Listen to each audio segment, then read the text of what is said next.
back to another episode of Courtney's Corner. I hope you had an amazing week, and I'm happy you're joining me. Today we'll be discussing a topic that for me is extremely relevant, and it's called female empowerment. As we all know, life begins within the womb of a woman. However, women have historically been perceived and treated as inferior in our society, from gender roles of cleaning and caretaking to experiencing the glass ceiling in the workplace. Women have been subject to unjust and unfair treatment in this country. These inequities manifest on both a cultural and institutional level, and it's even more challenging for women of color to endure in spaces that may discriminate against them not only for gender purposes, but also religion, race, and sexual orientation. But with the presence of the Me Too movement, women in present-day America have felt empowered to use their voice, speak their truth, and advocate for equal rights. Last year, there were amazing groundbreaking records of women being elected to the U.S. House and Senate. Ilhan Omar Rashida Tlaib becoming the first Muslim woman elected to Congress, and Ayanna Pressley becoming the first black congresswoman from Massachusetts, just to name a few. From Regina King, Lena Waithe, Michelle Obama, Ava DuVernay, to Serena Williams, Sonia Sotomayor, Issa Rae, and Alexandria Cortez. Our black and Latina queens are truly killing the game. What are the ways that women can be empowered in our communities so that they reach the individual defined success of levels? What message should we instill in our young girls so that they aspire to achieve, learn to advocate for social justice, and maximize their potential? I'll let you know something. They're here today, and we'll be right back on Courtney's Corner.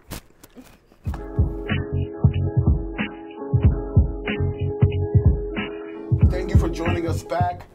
If you look to my right, I have none other than the beautiful, the eccentric, flatter me, Miss Slim, also known as Naledi. She is the owner, basically, and the founder of Lethal Lips Podcast. Everybody give a round of applause. Wow. Woo!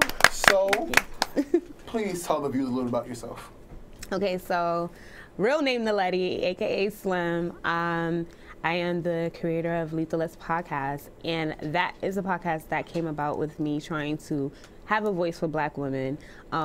Low-key, it came about because I would rant a lot on Facebook, go at it with people, go at it with people, and like highly debate men mostly. And I felt like I just needed to kind of have a platform now where I can speak for most women, because oftentimes a lot of the women would DM me and say, you know, you're saying the things that I want to say. And so I felt like, you know, if I had the courage to say it, why not say it on a larger platform? So that's where it started. And with my partner Silva that you had on last week, we have been able to collab with her artists as well. So now we also interview artists. So we've been moving pretty fast. So guys, you know, check us out. Okay, Black Girl I'm Magic. happy to have you guest co-hosting along with me. Yes. I love my ladies now. All right, let's dive back into it. So what do you think when you hear the saying female empowerment? What does that mean for you? Okay, so I want to just add this. I feel like black women's empowerment is different than the overall, I guess, women's empowerment. We have two different battles that we fight. So I just want to make that clear, because, you know, it's even so when you talk about feminism, it's different for black women. So when I hear it, it's a fight of us trying to be seen, trying to be heard, in whatever form that may be, but wanting to be respected finally in this country as women. So you're saying basically that there's two separate entities when it comes to being empowered, and what you're saying also is when it comes to women of color, the battle's a little bit harder. Yes, absolutely. Okay. You know. Well, I know you guys are hearing all these oohs and ahs in the background. I have a whole panel of ladies here with me. Beautiful. Starting right here, the mother that I've always wanted. Yes. My mentor in my head since here. She has been with me through this journey of health and sickness. She is an author of the book, Different Type of Church Girl. the battle of the calling. She's an entrepreneur. She's everything. Everything. She has a picture with Miss Travis Prochet. And welcome Miss Travis Prochet to the show. Thank you so much. Thank you. Thank you for having me. This young lady, guys, remember way back in season 1 when we had the debate of just what it is that makes a man and a woman different in retrospect to the like all things. She's also a prestigious and world-renowned author. Give it up for Lisa K. Stevenson. Yes. And the young lady all the way to the end, she gives me chills, and normally the only person to ever do it was Fantasia. But this young lady has given me chills, and she goes by the name of Just Jules. Yes. Ladies, thank you so much for being here. As I asked her, I'm going to ask you guys, what do you think, and what comes to your mind when you hear the word female empowerment? I'll start with you, Ms. Trevi. I think it's a self-identity, courage, tenacity, drive, passion, to know who we are as Black women. Absolutely. Okay, Ms. Lisa? When I think of women empowerment, I think of self-esteem and I think of confidence. I think that those two things can go a long way, not only in the workplace, but also in relationships. You know, I'm big on relationships. We had this discussion. You know, just to piggyback, you know, what you were saying earlier in regard to Black women having a different type of fight, I 100% agree with that. You know, and this is why I think women empowerment is so important as far as empowering our sisters to love themselves, love our 4C hair, love our 4A hair, any type of hair texture, just to love ourselves, love our body, and love the skin that we're in, and not seek validation, of course. Absolutely. She took all the words out of my mouth. But, women empowerment, self-empowered, Black women empowerment, I just feel that as, you know, just self-love, loving yourself, not really comparing yourself, because a lot of us, we see what's on the media, and we want to be that. We want to bleach our skin. We don't like our dark skin. So just like women empowerment is just encouraging yourself, just loving yourself for who you are, for how God made you. Okay. Right, absolutely. All right. I love those answers. All right. So according to the Word Bank, empowerment is defined as the process of increasing the capacity of individuals or groups to make choices and to transform those choices into desired actions and outcomes. I know it might sound like a mouthful, but we will continue to explore this right now. So let's talk about some of the organizations that you guys have, some of the things that you're a part of. How, in doing so, are we promoting empowerment to our young ladies? And those, not just our young ladies, but those who are the age range right now, the generation right now. Like, how are we empowering them? What are we telling them to do to kind of like, you know, just live your best life and to live fearlessly, you know, is being who you are. So I'll start with you, Lily. Well, my partner and I were very fearless, very spicy, and I will be honest, like, she's taught me a lot about self-love, exactly what you're saying, and I've been able to realize how important it is to be unapologetic about loving yourself. Right, absolutely. And also understanding what it means to stand up for yourself. I think when I say stand up for yourself, it's like to really be bold about who you are, you know, to really stand firm in your beliefs. You know, it's scary to stand up for yourself. Oftentimes you might be in a room full of men and they say something derogatory towards a female, and you know it's wrong, you feel uncomfortable, but oftentimes as women we feel uncomfortable, we kind of sit back and we're like, but it's important to start saying something, like, you know, I don't like what was just said, and not care what the reaction is going to be. It's important to be assertive. Yeah. Exactly. Yes, so being able to stand for yourself. So with my show, we tend to talk a lot about standing up for yourself, being fearless, just being who you are and loving yourself first before, and being whole within yourself before, you know, even entering anything with anyone else or allowing anyone else to allow you to prey on your vulnerabilities. How about you, Michelle? You know, I'm the founder of PDM Performing Arts Corporation. I have like 7 entities underneath that umbrella. Something that I'm starting right now is called Women on the Rise, the plan, the purpose, and the pursuit. And I'm going into the NYCHA projects. I grew up in NYCHA, and something good did come out of Brooklyn, me. And so my passion and my mission is to go back to the projects and empower empower those women to be their own bosses. Like they don't have to be, just because you in the system, you don't have to stay in the system. And so what I did was that I got some very 5 powerful women who I don't even know how I got them. They just heard what I was doing. They wanted to be a part of it. So what we're going to do is empower the women that live in the NYCHA system projects. And we're going in there and saying, hey, come sit in this forum. Because when you leave here, you will not be the same. So if you bake cookies for your children, you're going to turn that into, you're going to outdo Miss Fields. So our goal is to turn their dreams into passion, their vision into provision. And so that's my mission, to do that for the Women's Empowerment that I just started, which will be at April 27th. I love that. Now about you, how were you inspired? As we talk about some of your books, how were you inspired? What being a woman is in itself. How has that inspired you to want to empower not only yourself but other women? Because these books are. I love the cover. They're really good. Like they're really good. So talk about that a little bit. Well, my inspiration honestly came from, you know, me just having to find myself over the past 3 years. I was like really involved in a situation that was very toxic, and then once I came out, I was able to like really take a long look in the mirror, and I mean like 3 years long, and you know, do some soul searching, some self-reflecting, and of course, you know, out of that, I was privileged to have met many other women who were like going through the similar situations such as myself. And then not only just like from a relationship aspect, but also from you know, the aspect of just feeling lost or feeling stuck, not really knowing what the next step is as far as, you know, their goals, feeling like they're 26 and they're still living at home. That's where late bloomer came from. I feel like a lot of us are late bloomers. You know, like we're having kids later in life than you know, our parents did. We're moving out of our parents' homes a lot later. You know, especially in New York, the economy is like crazy. You know, it's expensive. So you know, a lot of my inspiration definitely come from the people around me, the women around me.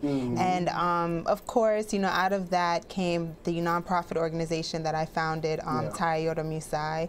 It is a nonprofit organization, but it's named after a Greek sorority and fraternity.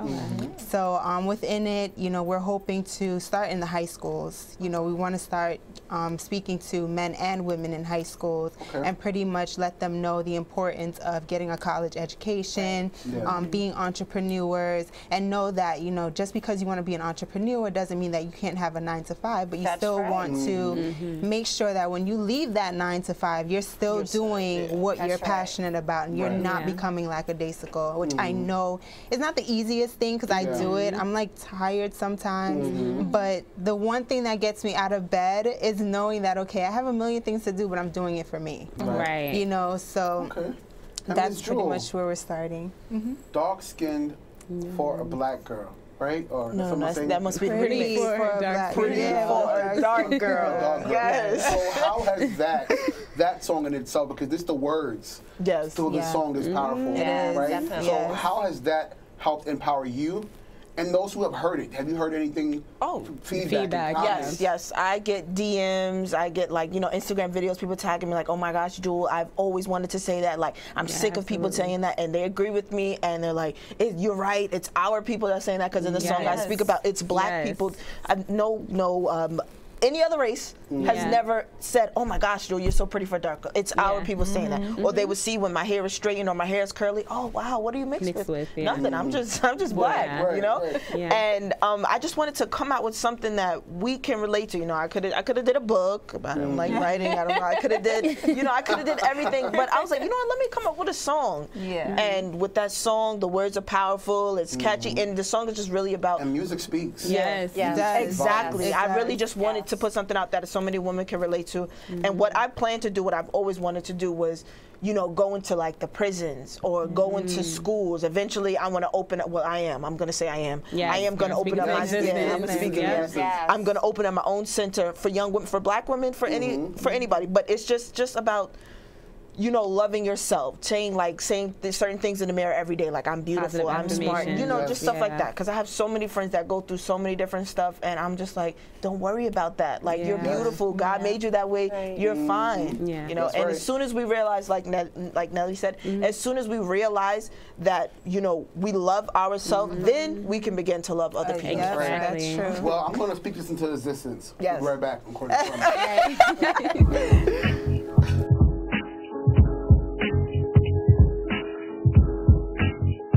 So, Naledi, what do you think your role is as a woman in today's society? My role is to be the best me I can be. You know, I feel like I don't want to get stuck into roles, although I do believe that men do have a certain, I guess, role that they play, and as women we have a certain role, because you can't deny nature. You know, a man can't carry a child. Right. So in that term, men are meant to provide. You know, and vice versa, we're meant to nurture. So that's as far as like roles that I, you know, that I get. Do you find, ladies, that we discussed this in codependency last season? Watch it. That we were talking about being codependent upon, you know, the other race, other sex, and kind of losing our empowerment, right? From men, most definitely. Them taking their you know, your empowerment from you by, you know, abuse, you know, being abused, and whether it be physical, you know, or verbal, mentally, you know what I mean, or mentally, them taking that, you know. So what do we say to the little girl or the one growing up right now who's in her 20s or 30s who doesn't feel empowered because she's not with a man? What are we saying about that? What do we say to those people who feel as though that is what makes them empowered? I get that a lot from I get that a lot from my students who are in the 20s to the 25 category, that they're not complete without being in a relationship.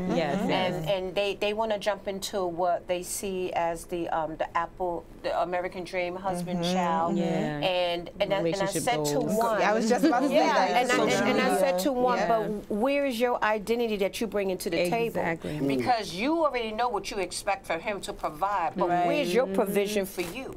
See, don't leave you out of the equation. Because, but naturally we do that. You know, I didn't mean to cut you off. You know, if we grow up in them strong black women holes, some of us don't do that because we don't have that man in the picture. So we develop that independency. Well, we have one, but we don't. But sometimes we lose ourselves in wanting one. And that's unacceptable. I agree. To the young girl who feels like her life isn't complete without a man.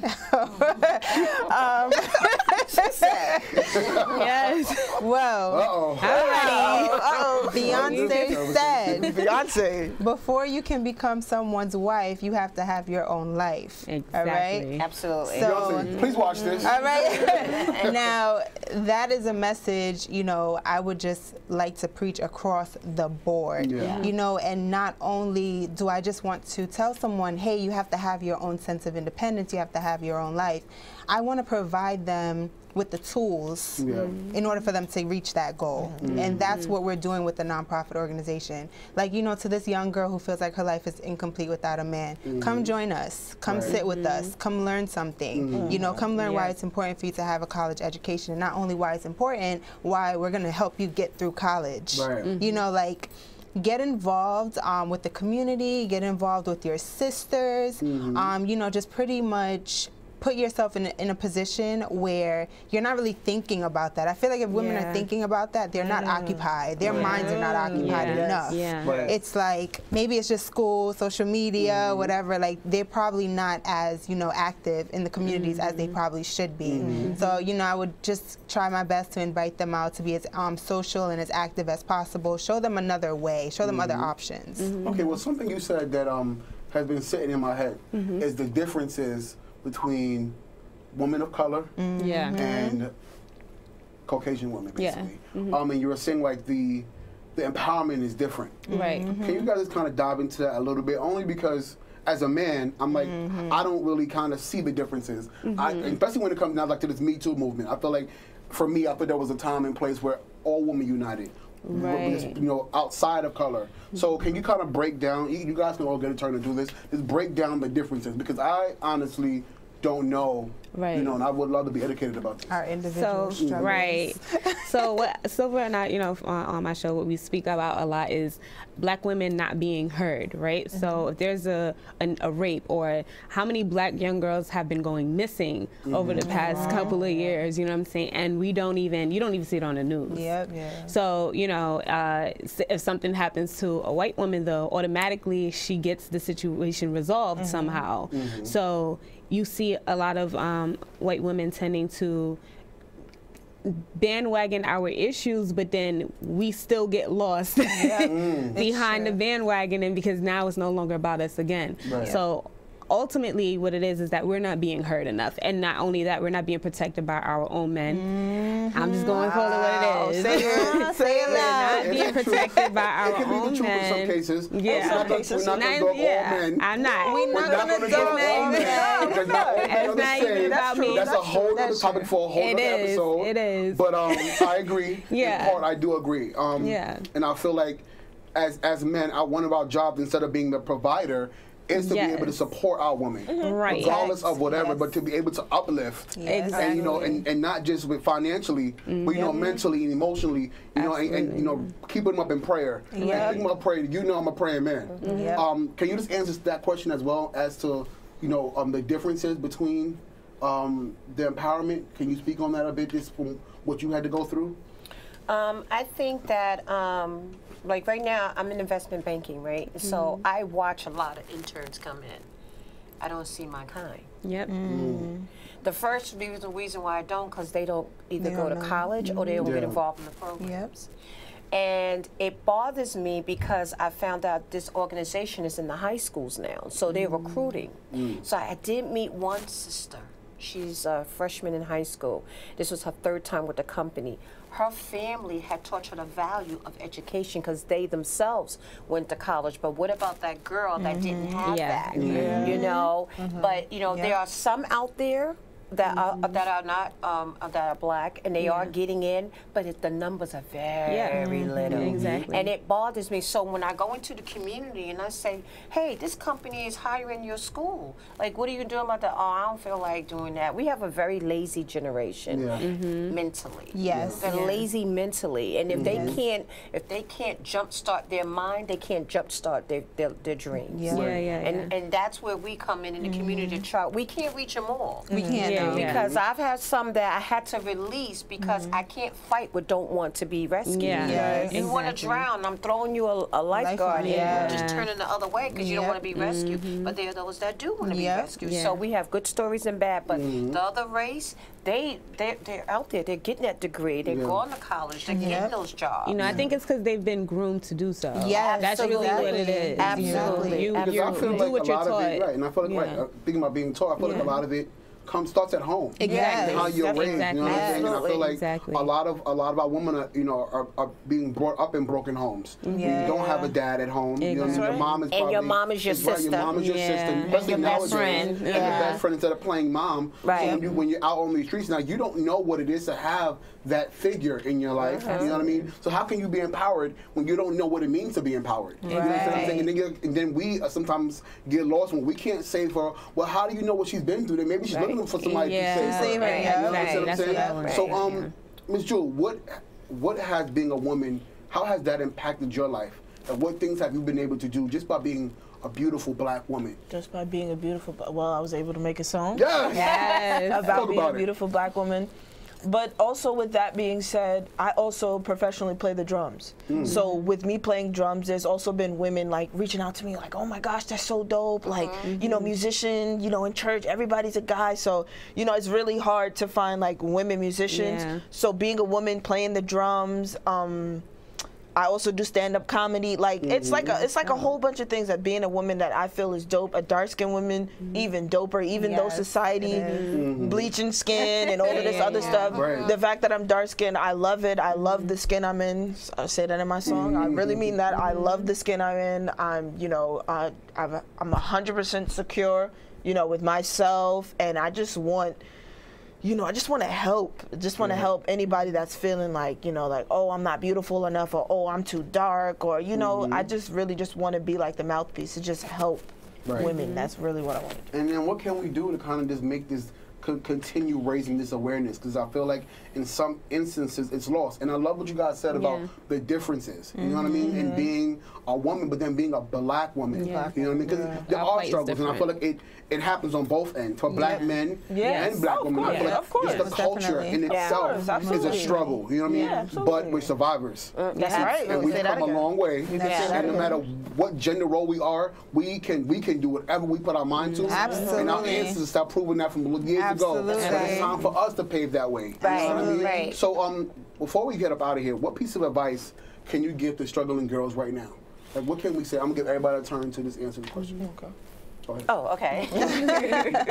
I think that they should definitely make sure they go into resources to find out. Because if it's not in your school, it's in your community. And a lot of times we bring these programs into the community, and a lot of people don't come. They don't show up, and it's free. And so if we're giving away free knowledge and free information on how to get from step A to B, the first thing they have to do, they want to have the will to come. So my advice is to find out what's going on in your community. You could Google just about anything, free classes, free this, free that, and if we have websites, it should pop up about what's available. What about you?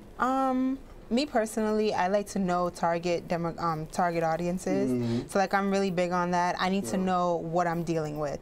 I feel like when I can establish who I'm trying to reach, then I know what type of message to bring to them where they'll be receptive of it. So like if I know that I'm trying to reach high school girls or high school young men, I'll have I'll look for an artist who can perform and sing something or rap something on stage and be like, hey, this is a little mini concert, come out to this mini concert. During intermission, come out with my speech like, all right, the music is over, but then we're gonna get a little serious, but at the same time, I still wanna have fun. I still wanna make it fun for them. And then when you're dealing with, a different target audience, older women, then that your message can be a little bit different. Your speech can be a little bit different. Everything can just be targeted towards them, so to speak. So I mean, it's just really important to know what you're dealing with. And what I would want anybody watching this, especially our beautiful black women, just to know that you are beautiful. Like you are beautiful. Like the skin color we have, people go to tanning salons. Or they're outside for hours. Or they go to tanning salons. The lips we have, they're getting injections in the lips. So just love yourself. And for the ones that feel, oh, I need a man to complete me, that's not true. You should already be complete. And then that's right. And then your man should be your helpmate. Okay, your helpmate. And anything other, what else I want you to know is just to download my song. Pretty for a Dark Girl. Pretty for a Dark Girl by S2E2. I haven't been down that road yet, but okay, I got you. Pretty for a Dark Girl. What about you? What advice you can give? So pretty much, I want all my women to take a step back, look in the mirror, and have a true conversation with yourself. Because that's what's going to get you to the next level. Knowing who you are, accepting your truths, whatever that is, whatever your flaws are, embrace it. Whatever you've been through, embrace it, work through it, and don't let it make you who you are, because we've all come from environments and things of that nature that could have tainted the way we are now, but acknowledge that, accept it, and move forward. That's all. I mean, I would like to say one of the things that are not happening that should happen. Don't be afraid of the conversation. Don't be afraid to seek that help. You may never know who you're going to meet in your life that will help you get this meaning and be able to use this meaning, and not just for yourself, but to be able to tell your story to somebody else who is going through the same exact things you're going through. It's okay. It's okay to not be okay. It's okay for our women to come together. It doesn't always have to be a fight. It doesn't always have to be a fight, ladies. It doesn't always have to be a fight. You know what I'm saying? And I feel like the more we come together, the less they can take from us. That's right. Okay? Ladies, I thank you so much. Thank you. Miss Trevi, please get her book, A Different Type of Church Girl. This one in the middle. Miss Lisa. Your biggest headache. I love you. But I love her to death. Late Bloomers is out now. Please go ahead and get that. And Miss Just Jewel. Yes. please get her song like she said already. Because she wants you to get her song. So please, Pretty for a Dark Girl. Yes. I got them on this right this out. Yes. Get it on all streaming medias, and you can also get more about them on the Courtney's Corner website. I thank you one more time for coming. I love Thank you. you. So much. Having us. Thank you so much. Awesome. I need that. Let me see. Hi, my name is Just Jewel, and today I'll be performing my hit single, Pretty for a Dark Girl. It's just Jewel. It's just Jewel. I bet y'all know me as that funny girl, but it's time I take y'all in my world. In my world. Hey. They say I'm pretty for a dark girl. Man, you know I really hate that shh. And then they say you got some nice curls. Then turn around and say I must be mixed. Man, I don't get it. I try not to sweat it, but day after day I keep getting questioned like why I worry about how God made me. Focus on yourself and be the best you can be. This is for my women, you're beautiful. Don't let the world make you feel uncomfortable. You should really love the skin you're in, 'cause bills don't get paid off of their opinion. And I'm just black and I'm fine. Don't you dare try to take what's mine, 'cause it's my world and I'm tired of hearing I'm pretty for a dark girl. Now this is not a sad song, but this been weighing heavy on my mind for too long. It be your own people that be saying this stuff, like the world that we living in don't hate us enough, yeah. It's time to get on track. Run to your dreams while they on your back. Stop letting people just box you in, 'cause if you're on their mind, that's a compliment. Yeah, yeah, beautiful. No, no, no, no, no, no. The skin you're in, over their opinion. Hey, and I'm fine. Don't you dare, yeah. 'Cause it's my world and I'm tired of hearing I'm pretty for a dark girl.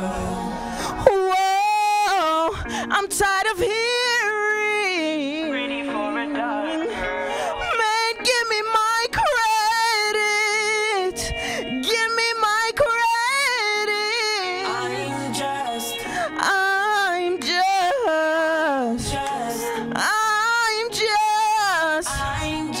whoa, yeah, let me hear you say P-R-E-T-T-Y, P-R-E-T-T-Y, yeah. And then we should divide. If we don't, and then we should divide. P-R-E-T-T-Y, I'm just P-R-E-T-T-Y. Just go somewhere with your negative vibes. Go somewhere with your negative vibes.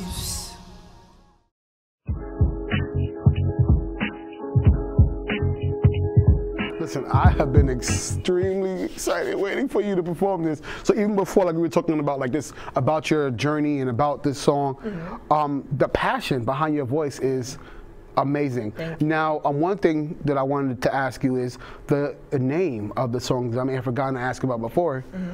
Where did it come from? Do people get it misconstrued? I came up with that name, Pretty for Dark Girl. It's very controversial, one, because a lot of people think it's a compliment when it really isn't. So I came up with that song so people would be like, oh, she's talking about that, like, let me hear it. Like, it's kind of like a teaser, like, I want you to hear it. And it's actually the opposite. I'm talking about how my life, I grew up, you know, people telling me I'm pretty for a dark girl, and the people that's telling me this stuff is our black people. It's like our people telling me that. So there's kind of like changing the narrative and changing the conversation that it needed to be talked about, and you did it through song. Yes. I love you to death. And where can people find more about you? My Instagram is Just Jewel. That's JUUSTJEWEL. My Facebook is Just Jewel as well. I have a page there. You can like it. My song is available on all major platforms: YouTube, iTunes, Spotify, anything you can think of. It's on everywhere. Well, this to let everybody know, she's not just pretty for a dark girl. She's a queen. Thank you. Okay, and respect queens. That's right. We'll be right back on Courtney's Corner. It's just you.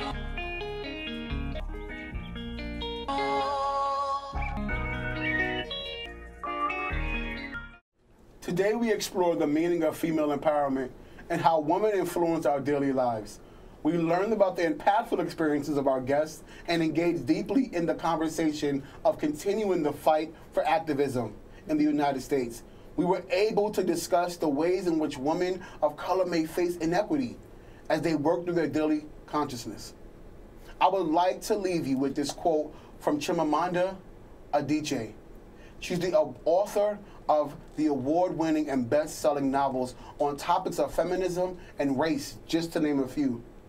The problem with gender is that it prescribes how we should be rather than recognizing who we are. Imagine how much happier we would be, how much freer to be our true individual selves if we didn't have the weight of gender expectations. Gender is not an easy conversation to have. It makes people uncomfortable, sometimes even irritable. Both men and women are resistant to talk about gender or are quick to dismiss the problems of gender because thinking of changing the status quo is always uncomfortable. So as we wrap up today's show, I challenge you to change the status quo. Join us in embracing the discomfort because out of it comes growth. When our queens are empowered, our communities are a better place. I hope that hearing from our guests tonight inspired you to be activists of female empowerment as much as it did for me. Once again, I thank these young ladies for being a part of Courtney's Corner. Follow them as they go out and just be queens in their own right. Thank you for giving us this platform. I love you. And I thank you for watching Courtney's Corner. Thank you for giving us this platform. Thank you for having us. Thank you for getting it out.